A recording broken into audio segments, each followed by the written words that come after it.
versículo 7 al versículo 10, en el nombre de Jesús. Respóndeme pronto, oh Señor, porque desmaya mi espíritu. No escondas de mí tu rostro. No venga yo a ser semejante a los que descienden a la sepultura.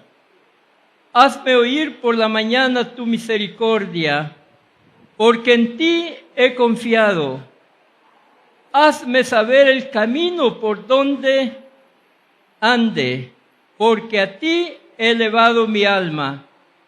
Líbrame de mis enemigos, oh Señor. En ti me refugio.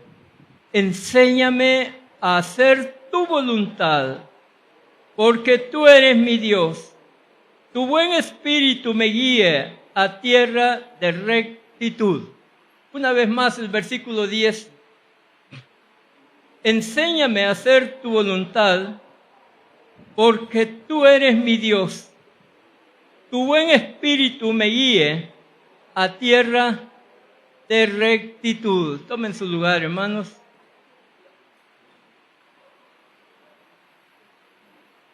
Bendito el nombre del Señor Jesús.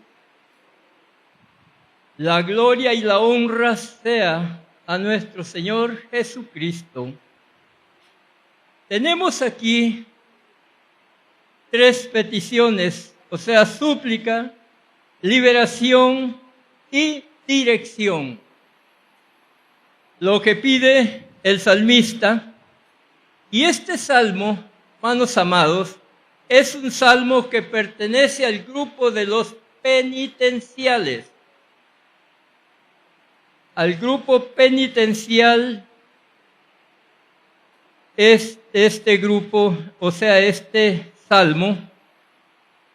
Tenemos aquí una oración de que aquí el salmista suplica el favor de Dios. Y hemos visto de cómo nuestro gran Dios y Salvador Jesucristo responde a este hombre de fe. Cada persona debería tomarlo como lema, hermanos amados, lo que es la súplica a este Dios que adoramos, que es el único que puede ayudarnos, respondernos, porque fuera de Él no hay Dios.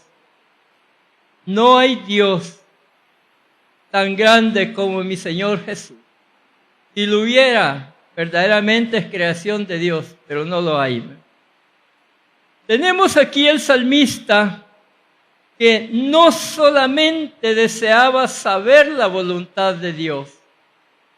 Muchas veces nosotros nos expresamos de esta manera y decimos, ¿cómo quisiera saber la voluntad de Dios?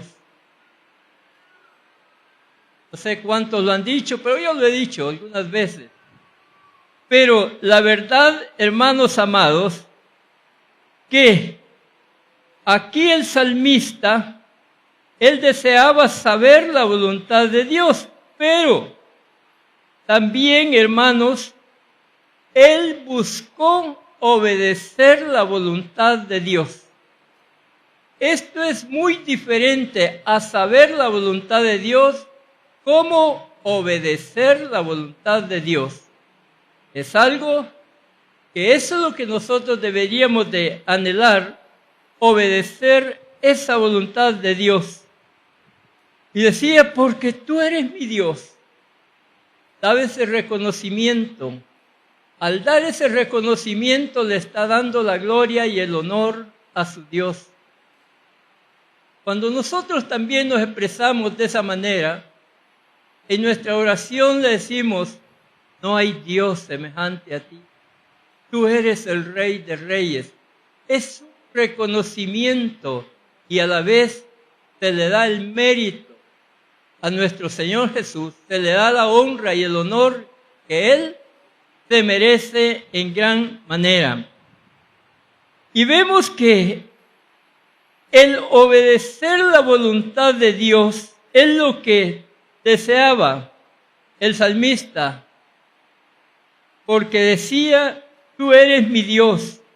Lo apropiado es, hermanos amados, de que todos deberíamos de tener esa voluntad, pero la criatura, o sea, lo creado de Dios, nosotros, muchas veces hacemos lo contrario. Queremos que nuestro Creador nos obedezca a nosotros y no nosotros a Él. Pero lo condicionamos. Cuando estaba preparando esto me acordé de una vecina que tuve por años. Ella nunca quiso nada con el Evangelio. El esposo sí, se bautizó y buscaba perseverar. Pero ella le era tropiezo continuamente. Él le decía, vamos a la iglesia. Y le ponía condiciones. ¿Cómo crees que vayamos? ¿En la mañana o en la tarde? Decía él, vamos en la mañana, vaya, pero en la tarde me llevas al cine. Mira, vamos a ir en la tarde, entonces en la mañana llévame al cine. Y él me decía, no puedo perseverar con esta mujer. No puedo. De veras que es tropiezo. Y luego decidió irse del país. Y por un tiempo las cosas marcharon muy bien, pero él tuvo un problema con la justicia. Lo acusaron de algo que verdaderamente no lo había hecho. Y ahí se llenó de angustia la señora. Y dijo, si mi esposo lo ponen en libertad y no lo acusan de nada, ahora sí me entrego al Señor. Ahora sí me voy a hacer evangélico. La persona que le estaba hablando le dice, ¿sabe cuál es su promesa que está diciendo? No, yo la voy a cumplir. Pero si el Señor me responde, aquí estamos, hermanos. Cuestionamos a Dios, que Él nos obedezca primero antes que nosotros a Dios. Es un problema de las personas que piensan de esta manera. Si Él me responde, yo sí me voy a hacer evangélico. Y le dice, bueno, Dios le va a responder y va a cumplir. Sí, voy a cumplir. A la semana lo dejan en libertad y le dicen, no hay prueba de nada, no es él. Ay, contenta. Y le dice a esta persona, bueno, hice una promesa. Sí, la hice. Entonces, hoy vamos a ir a la iglesia. No, hoy no, el otro domingo. Se llegó el otro domingo, mire, para hoy sí, ¿verdad? Dice que tengo algo que hacer, no puedo. Y se fue así y nunca vino. ¿Por qué, hermanos amados? Realmente la criatura busca que su Creador le obedezca. Primero, antes que uno sea quien le obedezca a nuestro Señor. El cristiano, hermanos amados, es realmente que debe de ser el mejor responsable en cuanto a la obediencia de nuestro Señor Jesucristo. Veamos la petición que hace el salmista. Guíame por camino de rectitud. Versículo 10. Aquello que muchas veces duele es cuando Dios nos quiere dar una gran bendición. Yo no sé cuántos han experimentado tropiezos que les duele, realmente afecta su vida material, pero la vida espiritual se crece, aumenta. Hay verdaderamente un deseo de buscar a Dios de todo corazón. Aquello que verdaderamente duele, instruye. Yo soy, por decirlo así, alguien que sufrió eso y eso me sirvió para poder servir en las cosas del Señor. Y muchos así les ha pasado. Después de una prueba, entran al Señor y vienen a ser de bendición en la iglesia. Al decir aquí el salmista, guíame por camino de rectitud, es un camino plano, un camino sin peligros, un camino de salvación y no de perdición. Ese es el camino que el salmista quería y buscaba que el Señor lo guiara, por camino de rectitud. Ese camino que solamente aquellos que conocen al Señor lo pueden andar. Alguien que no lo conoce, imposible, porque esto es porque Dios da la guía, la dirección de a cada uno de que le clama al Señor en este mundo. Cada persona, la verdad, tiene altibajo en la vida espiritual y en la vida material. Hay momentos que vienen de dudas, momentos de desánimo, momentos que verdaderamente aún a veces no los entendemos. Pero, hermanos amados, no hay mejor que buscar a Dios primeramente, esa dirección y esa salida en estos momentos de los cuales no entendemos qué está sucediendo, por qué nos sucede, qué busca Dios de nosotros. Esa dirección debemos de tenerla, buscarla. David y Pablo, estos dos hombres fueron experimentados en el sufrimiento. Ya vemos cómo David sufrió la persecución de Saúl. Pablo sufrió la persecución de los mismos paisanos, los mismos judíos. Él da testimonio de todo lo que ha sufrido de ellos.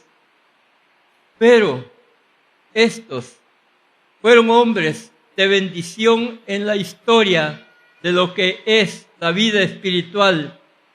David decía, el Señor es mi escudo. Eso es lo que él decía. Y Pablo, él decía, el Señor es mi socorro. Vamos a lo mismo. Pero ambos tenían una seguridad en cuanto que el Señor los defendía de todas circunstancias. He leído bastante la historia de todo lo que David anduvo huyendo de Saúl. Y se nos habla de una donde tuvo todas las de ganar Saúl para poder capturar a David. Se dice que le avisaron al rey que David estaba escondido en un monte de un desierto de los de Judea. Monte pequeño, pero que allí estaba escondido. Y llegó Saúl con 3,000 soldados. Imagínense hasta dónde estaba este hombre, interesado en deshacerse de David. Pero Dios era su escudo. Y dijeron, rodeemos todo lo que es el monte. Nadie lo deje escapar. Y Saúl estaba para quitarle la vida a David.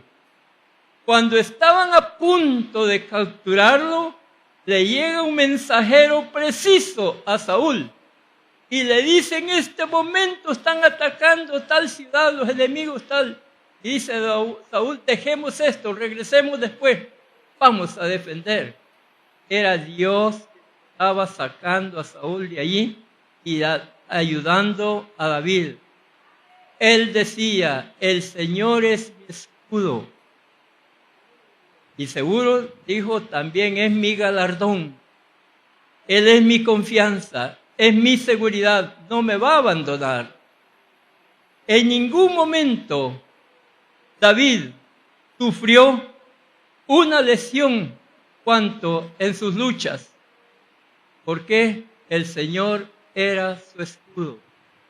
El escudo lo usaban los soldados para defenderse de toda cosa que viniese al frente de ellos, ya fueran pedradas o flechas o piedras, qué cosa, los que trabajan, ¿verdad?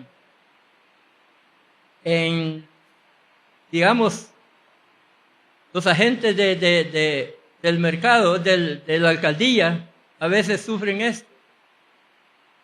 Agarran a pedradas, pero si tienen sus escudos se defienden. David, ese era su escudo, el Rey de la Gloria. Qué mejor que nosotros pensemos de esta naturaleza, hermanos. Que el Señor sea nuestro escudo, nuestro galardón, nuestro protector, nuestro salvador en toda circunstancia. En el caso de David, tenía él peligros en sus caminos. Peligros de toda naturaleza, pero Dios estaba con él. Vemos el pecado grave de David. Después de su confesión, Dios dijo, mi siervo David. Con eso estaba diciendo que David volvía a la confianza del Señor Jesús. Enséñame, dice la Escritura, enséñame a hacer tu voluntad, porque tú eres mi Dios, y tu buen espíritu me guíe por camino de rectitud. Enséñame. Esta palabra preciosa de oración, hermanos amados, es para un tiempo de prueba, de duda, para un tiempo de tentaciones que se viven. Pero le está pidiendo, enséñame. ¿Qué mejor declararse dependiente del Señor en toda circunstancia? No podemos nosotros hacernos sabios en nuestra propia imaginación, por decirlo así, porque necesitamos la enseñanza de nuestro Dios. ¿Quién es aquel que no sufre dudas y tentaciones?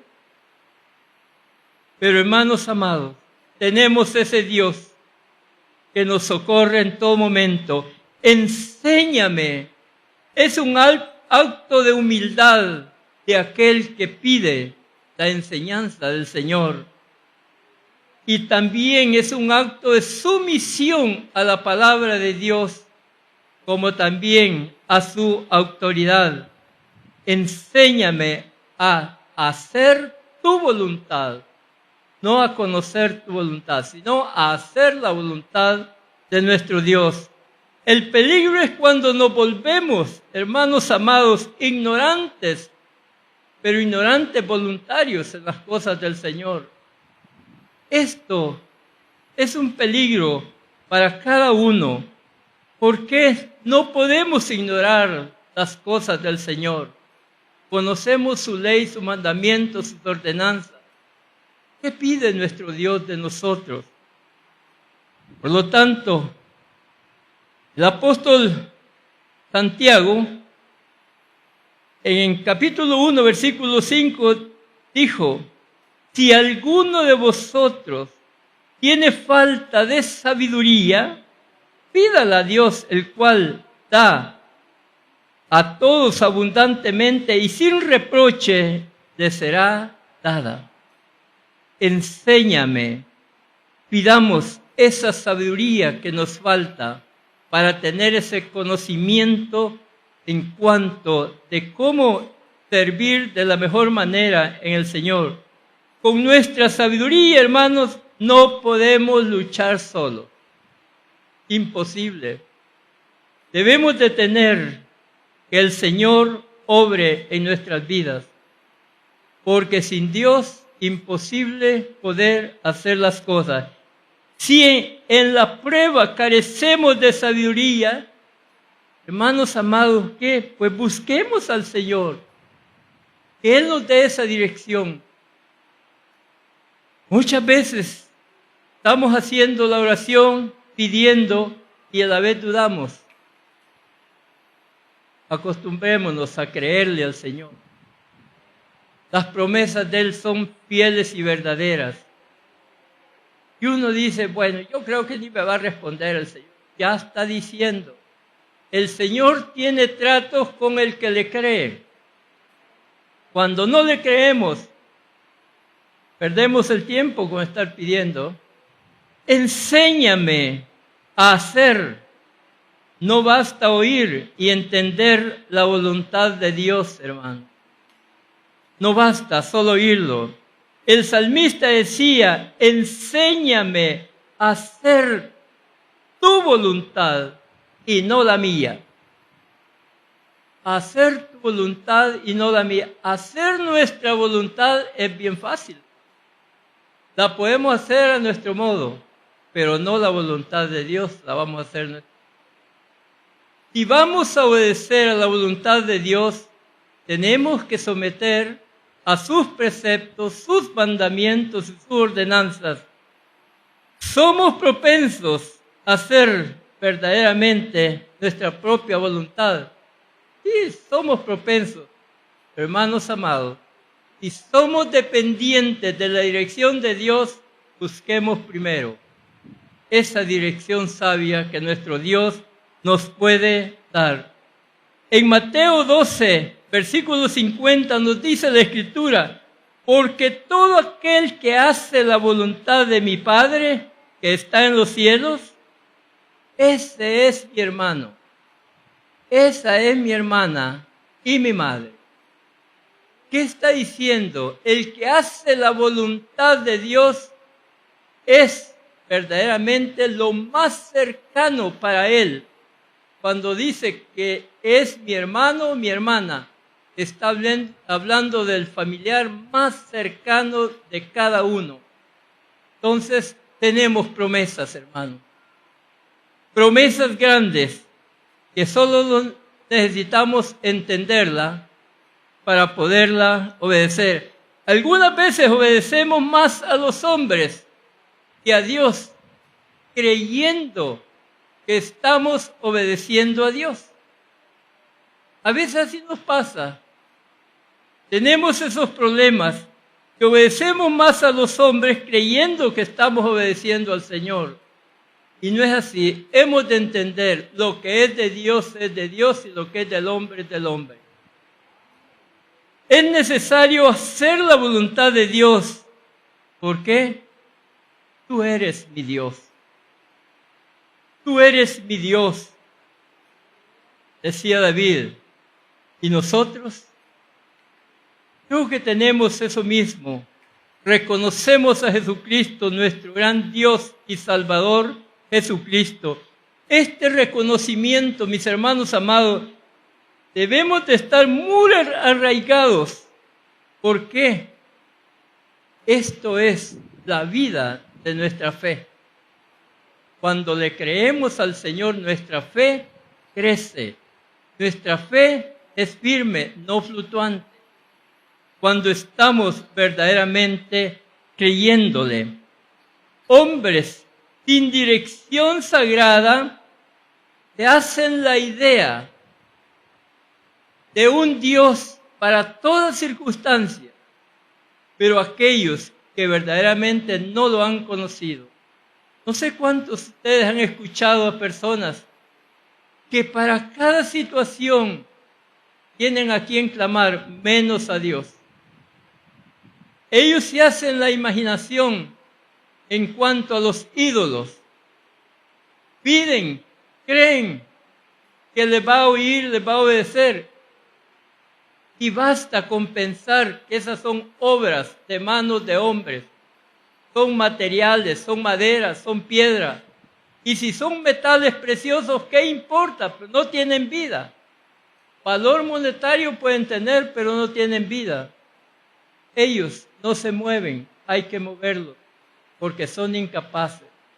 Pero nuestro gran Dios, realmente, hermanos amados, Él nos carga a nosotros y no el hombre a Dios. Él anda con nosotros. Muchos que andan en las procesiones cargando se sienten felices porque dice, andamos cargando a nuestro Dios. ¿Cuántos dicen lástima? No saben que nuestro Dios, el que nos carga en sus manos, Él es el que nos hace habitar en sus manos, nos protege, nos guarda de todo mal. No lo podemos cargar a Él, pero Él sí puede cargar a nosotros. Y no solamente en eso, sino en cuántas circunstancias que nosotros nos podemos encontrar. Pero vemos, hermanos amados, que no hay mejor cosa reconocer a Jesús. Tú eres mi Dios. Tú eres mi Señor y Salvador. A alguien puede hacer que se le dirija esta oración, pero si no es a Jesucristo, está en vano pidiendo. Puede ser, hermanos, que tengan una oratoria muy bella, pero eso no vale, sino a quién se dirige y por su nombre. Eso es lo bueno, nuestro Dios tiene nombre, no nombres imaginarios, sino un nombre que verdaderamente representa su poder, su salvación. Tu buen espíritu me guíe a tierra de rectitud. Te dice, no todos los caminos son de rectitud, no todos, hermanos amados, caminos que verdaderamente contrastan con los caminos del Señor. ¿Por qué? Porque no entendemos muchas veces que vamos en caminos equivocados. Pero si vamos en el camino en dirección a nuestro Dios, no estamos perdidos. Hay caminos que llevan a la perdición y muchos son los que caminan por él. Eso nos dice la Escritura. Jesús dijo a Juan 14:6, yo soy el camino, yo soy la verdad, yo soy la vida. Este es el camino correcto, Jesucristo. No hay otro camino mejor. Y el que anda por ese camino no andará en tinieblas. El que anda por el camino del Señor no está perdido. Hay una salvación que Él tiene asegurada. Porque es camino de rectitud. Este no es camino de perdición. Es necesario andar por Él, hermanos amados. Lastimosamente, muy pocos lo creen. Otros lo cuestionan. Pero nosotros lo hemos creído. Por algo estamos en este lugar dándole toda la gloria, la honra y la alabanza a nuestro Dios. Nos gozamos cantándole a nuestro Dios. Bonito es, hermanos amados, donde todos nos unimos a una misma voz, dándole la gloria y la honra a nuestro Señor Jesús. Verdaderamente no tenemos camino nosotros confundido.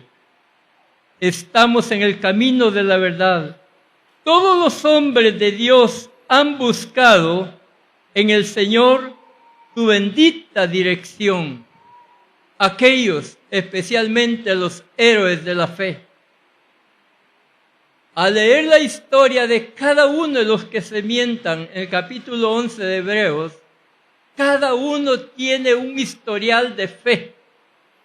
Gente que le creyó con todo corazón al Señor y no se retractaron en ningún momento, sino que creyeron fielmente en ese Dios todopoderoso, y el Señor les permitió que tuviéramos ese testimonio de ellos en las Escrituras, de que con qué verdaderamente confianza entregaron sus vidas al Señor. Tenemos el primero, que es Abel, y el último, que es Rahab. Muchos han leído la historia de Rahab. Sabemos de su vida, su conducta, su forma de ser, de lo que ella fue. pero superó a toda su población, porque ella creyó verdaderamente en el Dios de Israel. Estaba segura de lo que estaba sucediendo. Y ella se unió al pueblo de Israel, y Dios la unió al pueblo de Israel, que aún pertenece a la genealogía de Jesús. Por lo tanto, hermanos amados, es como Dios responde, premia a aquel que verdaderamente le cree. Y esto es en la parte terrena, aquí en el mundo, que será ya cuando estemos delante del Señor, donde estaremos en ese gran juicio, donde el Señor va a premiar a todos aquellos que trabajaron en favor de su obra. Todos servimos en favor de su obra. De una manera u otra, todos estamos sirviendo. Y Dios pagará a cada uno ese servicio, hermanos amados. Siempre han habido personas que verdaderamente que son guiados por ese buen espíritu a camino de rectitud. Le guía por terrenos planos libres de todo peligro. Es lo que pedía David. Este es un ejemplo para nosotros que el Señor puede responder a nuestras súplicas. Él responde, de nosotros depende creerle. Cuando no sé cuántos han clamado, verdaderamente en momentos de peligro, de angustia, u otras cosas que se presentan, y han tenido la respuesta tal como la han pedido. Es una muestra que el Señor oye y responde, que no todos seguramente tenemos esa dicha como lo tuvieron los profetas, que el Señor les hablaba, les decía lo que había que hacer. Sí, ellos oyeron la palabra del Señor. Nosotros aquí la tenemos, esa palabra. No solamente oírla, sino leerla continuamente nosotros. No una vez, no cuantas veces que querramos. Esta es la voz de Dios. Es la palabra de Dios. Es la ley, es la ordenanza de nuestro Dios en este bello libro. Gracias al Señor. Él nos ha respondido a nosotros. Estamos en la iglesia de su nombre. No estamos equivocados en este camino, hermano. No estamos. Decimos que somos la continuación de la iglesia primitiva. Aquella que el mundo no lo pudo callar. Y los callará tampoco a nosotros. ¿Por qué? No dependemos de nosotros mismos, sino del Espíritu de Dios que mora en cada uno de los corazones de los que estamos aquí. Él nos ha llamado con su Santo Espíritu. Ahora le esperamos que nos lleve a esa tierra de rectitud. Eso estamos esperando, ese gran rapto de la iglesia. Ese lugar de prominencia que el Señor tiene preparado.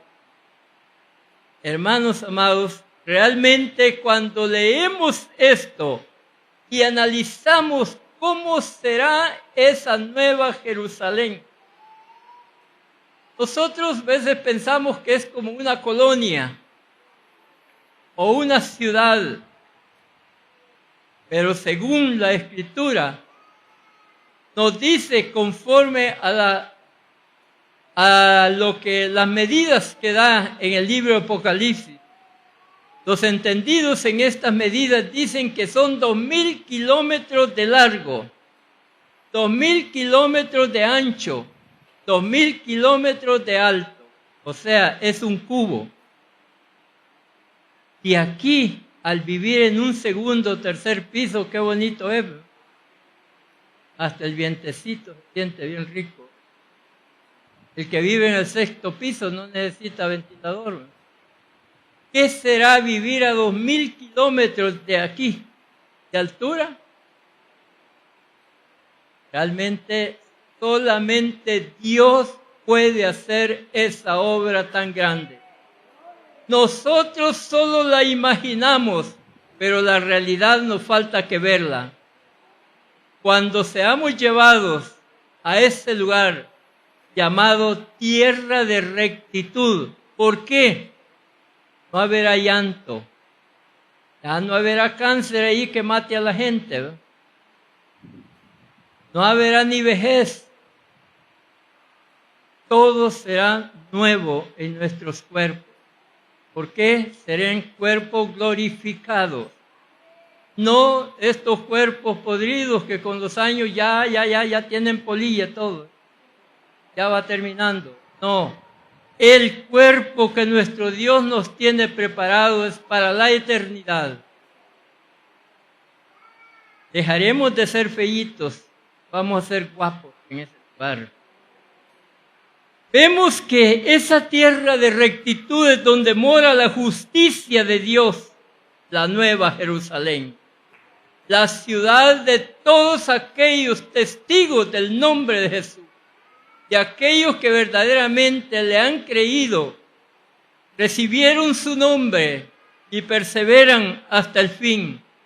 Estos serán los habitantes de esa gran ciudad que nuestro Dios tiene preparado. Esperamos, hermanos amados, que ninguno se pierda. Allí, verdaderamente, nos llevará a la iglesia de su nombre, a vivir por siempre con el Señor. Esta promesa es para usted y para todos aquellos que hemos echado mano a la vida eterna. Creímos en el nombre de Jesús. Permitimos ser bautizados en su nombre. Ahora su nombre lo tenemos en nuestras frentes. No lo vemos, pero nuestro Dios lo ve. Que es el sello de nuestra garantía, el nombre de Jesús. Por lo tanto, hermanos amados, somos escogidos del Señor. Somos buscados por el Señor. ¿Por qué? Porque Él es nuestro Dios. Y su nombre es Jesús.